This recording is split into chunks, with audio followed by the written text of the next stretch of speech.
Hello and welcome to Shepherd's Fold Ministries, where today we're going to talk about the statement, I have continued to make friends in recent years.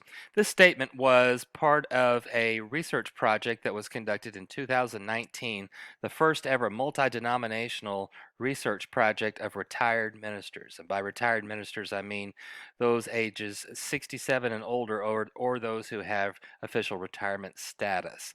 Lifeway Research conducted the survey commissioned by Shepherd's Fold Ministries. We measured the spiritual, social, physical, and financial well being of each participant and looked at 161 different variables that impact the well being of these retired ministers or ministers ages 67 and older. We needed 500 participants in order to have an academically verifiable research project. As you can see, we had nearly 5 times that amount. In fact, the research coordinators told me, now, hey, we can't use the word absolute certainty, but we are very, very, very, very, very confident in the results that we have. The statistician said, hey, we're getting repeated results here. We know exactly what's going on. We see it in all denominations, all across the board. This is the condition of ministers ages 67 and older.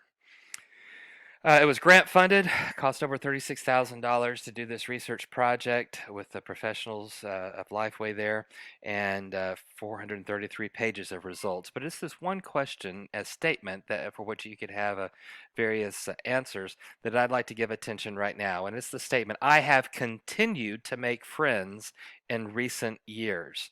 So the present participle there, so looking back, I have continued. In other words, this is an action, an ongoing action in which there's an initiative by the person who's being studied, by the participant of the survey, to continue to make new friends in recent years. Now, as you look at the results, let me walk you through those. 45% said they strongly agree with that they continue to make new friends. 40% said somewhat agree. So here's pretty high, 85% between these two are in some ways continue to make friends in recent years, and that's a great thing. However, those who are not sure, 2% said not sure. I didn't give you that option on the test that you took, but then 22% said somewhat disagree. If that was your answer, you're in line with 22%. 4% said, I strongly disagree. I've not made friends in recent years.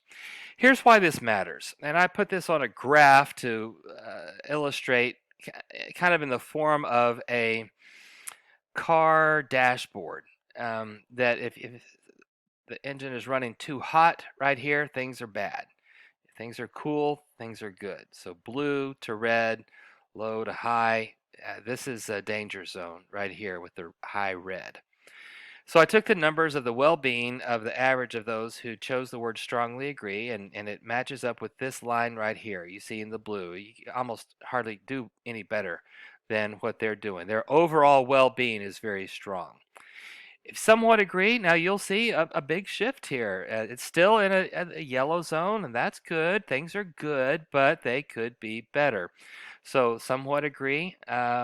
This is where we would chart their work. If you're not sure or somewhat disagree, this now we're at a higher danger zone, more at risk, more uh, problems in overall well-being, and then strongly disagree, say you just about can't do worse in their average overall well-being. So my contention is this: if we're able to move down the grid by moving our answer this way, we're going to find ourselves in better overall well-being according to the research that I have. Even if it somewhat agree, that could get better strongly. Work on continuing to make friends, and I believe that will improve. The research is showing, I believe, that this will improve our overall well-being.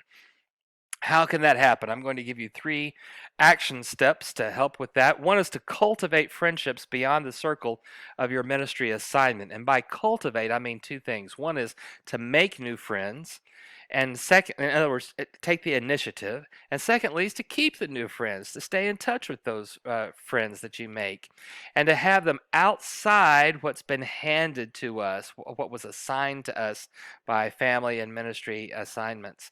So cultivate friendships beyond the circle of your ministry assignment. Secondly, is to pour peace and to lavish love onto those relationships that were in some ways assigned to us, kind of like a family. We don't really choose our family. It's assigned to us, it seems, or our ministry assignment. We just, love the people who were there and extend our love and grace to them. Well, as the book of Romans says, we are to live it, as far as it depends on us, to live at peace with all people. So we don't choose our family. We don't choose those who are part of our ministry assignment. But in those conditions, the more action we take to pour peace onto those relationships, to lavish love onto that relationship, the better. And I believe that will help increase our well-being and move it to a more solid place. Third, I'm going to ask that we consider serving those right in front of us today. Right in front of us. There are, I believe, every person has opportunities every day to serve people right in front of them. In fact, we have a list at shepherdsfoldministries.com on the Godly Impact page in which we give over 35 suggestions, and we have them categorized according to personality types or spiritual gifts, in which you can find ways of impacting others, serving others today. Preachers don't have to be standing behind a pulpit in order to minister.